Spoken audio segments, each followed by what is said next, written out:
Porque si no tenemos lo anterior, no tiene ni caso que empecemos a pensar en fortalecer la resiliencia de nuestra empresa. Porque si tengo todos estos cabos sueltos,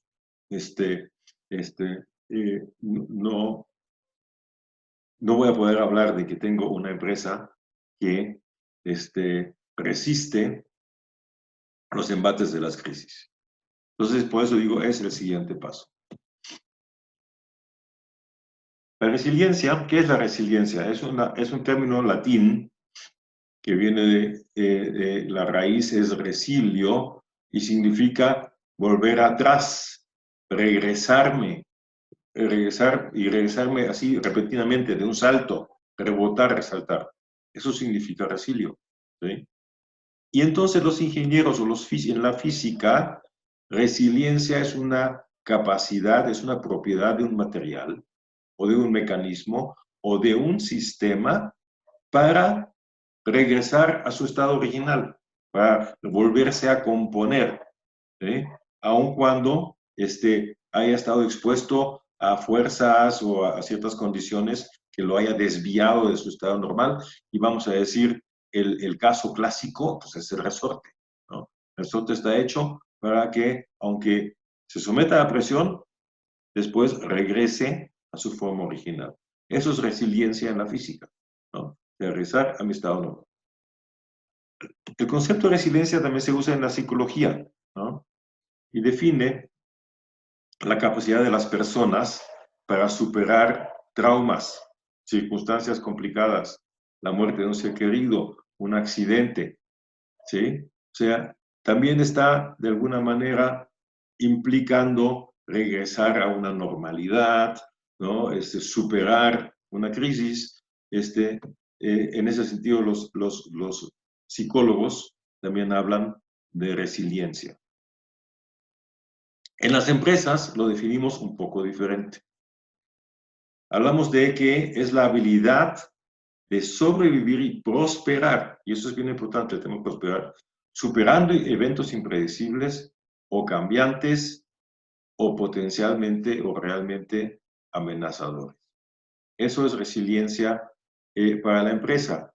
Y ahora lo que vamos a ver ahora es que no significa necesariamente regresarnos al estado original, ¿no? Porque todos estamos hablando hoy de que la nueva normalidad después de la crisis va a ser diferente, no va a ser la misma que antes.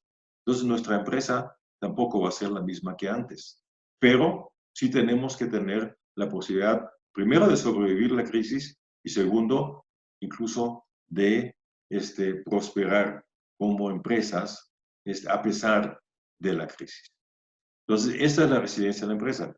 Y muchas veces las empresas no están preparadas para este tipo de eventos o, dicho de alguna manera, no tienen resiliencia porque dicen las cosas siempre van a seguir igual, siempre nos ha ido bien, siempre hemos hecho las cosas de alguna manera y nos han funcionado. ¿Para qué vamos a pensar en que tenemos que hacer cosas diferentes? Y cuando llega la crisis nos damos cuenta que no tenemos las herramientas para hacer las cosas de manera diferente y poder superar la crisis y poder prosperar en ella. Ese es el concepto de resiliencia en la empresa. Bien. Ahora, ¿cómo le vamos a hacer? Bueno. Y obviamente la resiliencia también aplica a las instituciones del gobierno, ¿no? Y lo estamos viendo hoy en los sistemas de salud, donde al final del día tenemos que reconocer, por lo menos hasta ahora, que la catástrofe no ha sido tan grave como se temía, pero sin duda nos damos cuenta que hay muchas deficiencias en los sistemas de salud de casi todos los países, con muy pocas excepciones, ¿sí? Que hay que subsanar para que la siguiente vez tengamos sistemas de salud resilientes, ¿sí? Por el bien de todos los ciudadanos. Muy bien.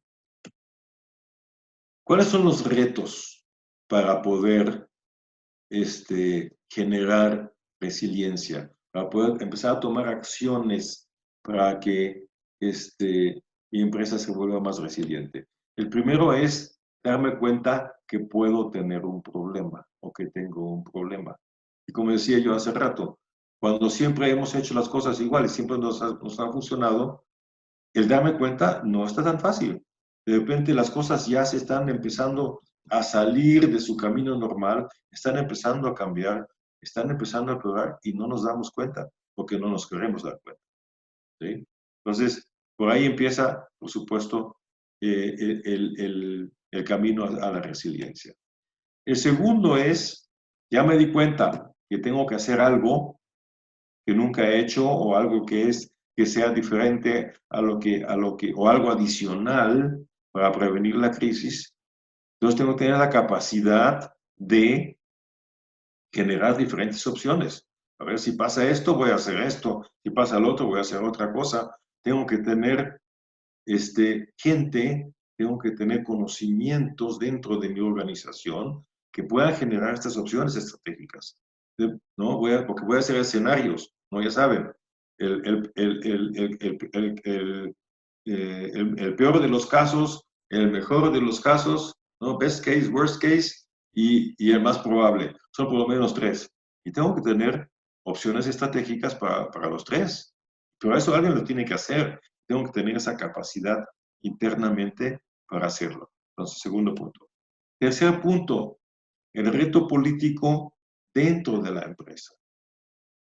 Para poder empezar a desarrollar estas opciones estratégicas, necesito, obviamente, meterle recursos a esa planeación, a ese desarrollo. Y esos recursos se los tengo que quitar a los productos tradicionales, ¿sí? Y esos, los tradicionales, se van a defender así, no, yo siempre he tenido ese presupuesto, ahora ¿por qué me lo quitas? ¿Con qué voy a hacer mi trabajo? ¿Sí? Entonces, esto es un reto muy importante para los consejos de administración, para las direcciones generales de empresas de todos los tamaños, y mientras más grandes son las empresas, más difícil es hacer eso, porque dentro de la empresa se empiezan a hacer cotos de poder que defienden sus presupuestos y no permiten tan fácilmente que se les quite presupuesto para que se asigne a otros que van a desarrollar estas nuevas opciones. Entonces, el reto político no es fácil. Y después es el reto ideológico que tiene que ver con este credo que hemos seguido desde hace muchos años, de la mejora continua, la optimización de lo que siempre hemos hecho. Y siempre lo vamos a hacer un poquito mejor, y siempre lo vamos a hacer un poquito más eficientes, y vamos a mejorar lo que siempre hemos hecho un poquito más. Pero esos modelos se agotan, ¿sí? Y, despegarme de esa mentalidad de que la optimización de lo que siempre he hecho es el camino a seguir, es el reto más difícil, porque significa encauzarme, meterme en aguas desconocidas, ¿no? Vamos a hacer, ya no optimices lo que siempre hemos hecho, porque ya no lo vamos a hacer, vamos a hacer otras cosas en el futuro. Y dar ese brinco no es nada fácil dentro de las empresas. Muy bien, ahí están los 4 retos. Ahora, hay para ya mejorar la resiliencia de la operación de nuestra empresa, hay algunas sugerencias, hay algunas opciones que podemos seguir. La primera es redundancia y modularidad, ¿sí? O sea, redundancia significa tener alternativas, opciones. Si algo falla, tengo otra cosa que pueda sustituir lo que falló, ¿no? El caso clásico es el suministro, ¿no? Y es una gran discusión que hoy tiene la industria automotriz, ¿no? La dependencia de un solo proveedor me hace vulnerable, ¿sí? Tengo que tener opciones de un segundo proveedor si me falla el primero.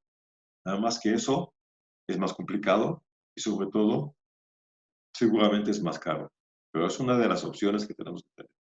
El otro es segmentar nuestros procesos, o sea, hacerlos tan modulares, con módulos que son independientes de, hasta cierto punto, unos de otros, que cuando me falla una parte de mi proceso, puedo quitar ese módulo y meter otro que me haga esa función, que sea asumido por otra persona, que sea asumido por otra función, o incluso meter un tercero, ¿no? Alguien que está afuera, si me falló algo adentro, y recurro al tercero para que asuma esa parte de mi proceso que ha fallado. Modularización, modularidad. Eso es complicado, por supuesto, suena complicado y es complicado, ¿no? Ejemplos son lo que ya decía yo, fuentes opcionales de suministro, fuentes opcionales de insumos, la maquila de componentes, si ya no lo puedo hacer yo, lo voy a mandar a hacer afuera, siempre y cuando encuentre a alguien que lo sepa. O sea, no es que encuentre a alguien que ya sepa quién es, dónde está el que pueda asumir esa función, ¿no? Todo el tema de outsourcing o incluso insourcing, ¿no? Puede que tenga un servicio en outsourcing y tengo que tener una opción que cuando ese me falle, ¿a quién voy a recurrir? Tengo capacidades internas que puedan suplir eventualmente esa función si el tercero que me está dando el servicio me falle por alguna razón, ¿no? Eso es la modularización, ¿no? Tener la redundancia. Por supuesto, aquí necesitamos estar conscientes que esto requiere de dos condiciones. Uno es, como ya lo habíamos hablado, que tener la capacidad internamente y los recursos para planear esto de antemano, ¿no? Tengo que tenerlo listo, tengo que tenerlo en el cajón del escritorio. ¿Cuáles son mis opciones alternativas? ¿Cómo están mis módulos y cuáles son módulos intercambiables con qué? ¿No? Lo tengo que hacer. Y seguramente esto de tener opciones alternativas y de modularizar va a hacer menos eficiente mis procesos.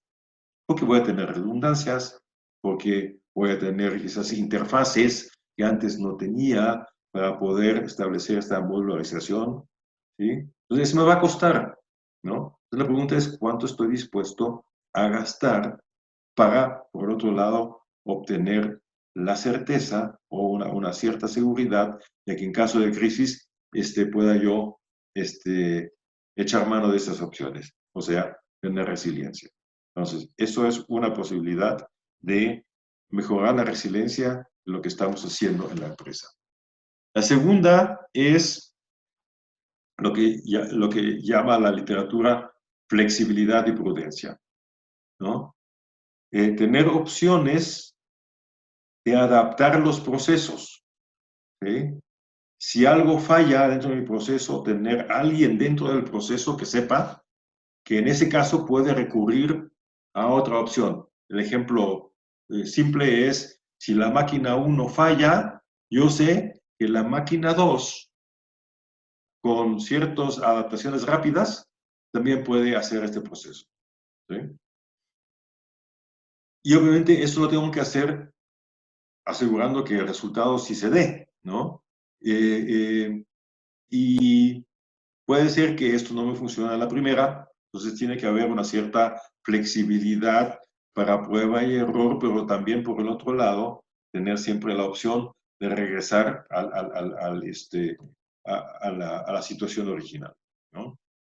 Esto es algo que practicamos de alguna manera informalmente en las empresas, no lo planeamos, ¿no? En esas épocas, ejemplos podrían ser la flexibilización de términos de pago o de cobro, ¿no?